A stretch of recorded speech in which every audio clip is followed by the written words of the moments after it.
शंकर जी पर दूध चढ़ाते हैं, शंकर जी पर घी चढ़ाते हैं, शंकर जी पर दही चढ़ाते हैं, पर इसके पीछे ज्ञान क्या है हम नहीं जानते। एक ऋषि थे, उन ऋषि ने ऐसी तपस्या की हिमालय पर बैठ करके कि इंद्र ने प्रकट होकर के कहा वरदान मांगो क्या चाहिए। ऋषि ने कहा कुछ नहीं चाहिए। फिर तपस्या की, इंद्र फिर प्रकट हो गए, बोले वरदान मांगो क्या चाहिए, नहीं चाहिए कुछ।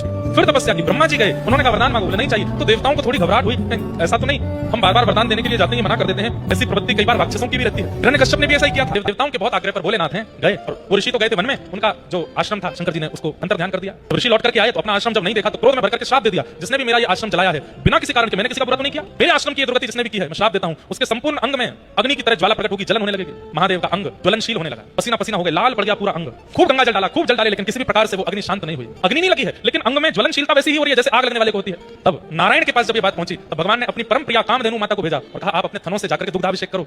जैसे ही कामधेनु मैया ने अपने थनों से दुग्धाभिषेक किया, जहां जहां दुग्ध की बूंदें पड़ी वहां वहां वो अग्नि शांत होती चली गई और महादेव अति प्रसन्न हुए। महादेव ने कहा किसने भेजा कामधेनु तुम्हें? तब उन्होंने बताया आपके आराध्य, आप जिनसे अति प्रेम करते हैं नारायण ने मुझे भेजा।